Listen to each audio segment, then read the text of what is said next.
تمہارا حسن بے مثال ہے، تم ایک انوکھی چیز ہو، اور آپ میں کیا کمی ہے رشا ملوک کا مور کوئی عام سی چیز ہو نہیں سکتا۔ آپ ایک خاص آدمی ہیں۔ رشا ملوک کا انتخاب جسے رشا ملوک منتخب کر لے، پھر اسے منتخب کرنے کی کوئی جرت نہیں کر سکتا۔ بالآخر برکھا اور ورشا منہ دیکھتی رہ گئیں۔ یہ کہہ کر وہ ہنسی اور ہنستی چلی گئی۔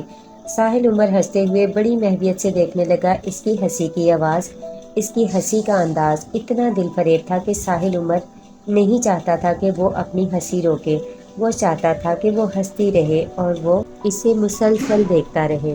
تب وہ ہنستے ہنستے اچانک رک گئی اور پریشان نظروں سے دروازے کی طرف دیکھنے لگی۔ عمر نے جب ہنسی رکتے اور اس کے چہرے پر پریشانی پھیلتے دیکھی تو اس نے اس کی نظروں کا تعاقب کیا۔ اس کی نظریں دروازے پر جمی ہوئی تھی لیکن دروازہ بند تھا۔ ساحل عمر کو بڑی حیرت ہوئی کہ رشا ملوک آخر کس چیز کو دیکھ کر پریشان ہو گئی۔ اس سے پہلے کہ ساحل عمر اسے کوئی سوال کرتا، وہ ہڑبڑا کر اٹھ کھڑی ہوئی اور تیزی سے دروازے کی طرف بڑھی۔ دروازے کی طرف جاتے ہوئے اس نے خود کلامی کی، ارے بابا صاحب، یہاں کیسے آ گئے؟ بابا صاحب، ساحل عمر نے دہرایا۔ اسے تو بابا صاحب کہیں نظر نہ آئے، بھلا وہ نظر آتے بھی کیسے جبکہ دروازہ بند تھا؟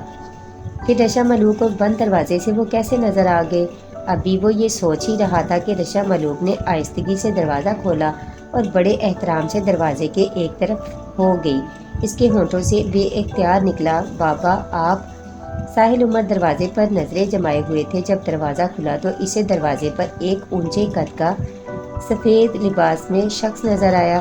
وہ ایک عمر رسیدہ آدمی تھا۔ 90 سے اس کی عمر کیا کم ہوگی، بھویں تک سفید ہو چکی تھی۔ سر پر رکھی ہوئی ایک گول ٹوپی تھی، سر کے بال سفید، بھویں سفید، داڑھی سفید اور چہرے کی رنگت سرخ و سفید۔ زرد رنگ کا تنبر اور اس پر اسی رنگ کی چادر اوڑھے، کمر نیلی رنگ کی ریشمی ڈوری سے کسی ہوئی تھی۔ تنبر ٹخنوں سے اوپر تھا اور پیروں میں ایک ہلکی سی چپل تھی۔ ایک نظر میں بابا صاحب کی شخصیت بڑی دل فریب، جاذب نظر اور وجیہہ محسوس ہوئی تھی۔ ایک بہت ضروری کام سے آیا ہوں، بابا صاحب نے دروازے پر کھڑے کھڑے بڑے شیریں لہجے میں کہا۔ بابا آپ کمال کرتے ہیں، آپ نے خواہ مخواہ تکلیف کی مجھے بلوا لیا ہوتا، ہمارا شوق ہمیں یہاں لے آیا۔ یہ کہہ کر کہ انہوں نے چپل دروازے پر اتار دیے اور سفید اونی قالین پر چلتے ہوئے آگے بڑھے۔ رشا ملوک نے فوراً دروازہ بند کر دیا اور بھاگتے ہی بابا صاحب کے نزدیک آئی اور ان کا بازو پکڑتے ہوئے بولی، میں سمجھ گئی آپ کیوں آئے ہیں، آخر صبر نہیں ہو سکا نا، آپ میرے مور کو دیکھنے آئے ہیں؟ ہاں، انہوں نے مسکرا کر کہا، میں تیرے مور کو دیکھنے آیا ہوں اور اس کے لیے ایک تحفہ لایا ہوں اور اسے دینے آیا ہوں۔ پھر وہ اچانک ساحل عمر سے مخاطب ہوئے جو بڑی دلچسپی سے انہیں دیکھ رہا تھا اور انہیں اپنے نزدیک آتے دیکھ کر وہ کب کا اٹھ کھڑا ہوا تھا۔ اے لڑکے، تو ہمیں تو پہچان گیا ہوگا۔ جی بابا صاحب، میں جانتا ہوں کہ آپ اسی بستی کے دانا ہیں، آپ کو بہت ہنر آتے ہیں اور رشا ملوک پر آپ خاص طور پر مہربان ہیں۔ اے لڑکے، ہماری مہربانیاں تجھ پر بھی کچھ کم نہیں، تو یہاں تک بحفاظت پہنچ گیا، یہ بات اگر سوچی جائے تو بڑی بات ہے۔ انہوں نے احسان جتایا، میں آپ کی اس مہربانی کا شکر گزار ہوں۔ وہ واقعی ممنون احسان تھا، خالی کھلی شکر گزار ہونے کا کیا فائدہ، ہمارے حضور کوئی نظر پیش کر۔ بابا آپ میرے مور کو پریشان کیوں کر رہے ہیں؟ آپ جانتے ہیں کہ وہ یہاں کس طرح پہنچا ہے، اس کے پاس اس وقت کچھ دینے کو کہاں ہے۔ آپ کی نظر پکی ہے، جب یہ آپ کی مختاری پر آئیں گے تو خالی ہاتھ نہیں آئیں گے۔ رشا ملوک نے بابا صاحب کو ترچھی نظروں سے دیکھتے ہوئے کہا، اے لڑکی، تو ناراض کس لیے ہوتی ہے؟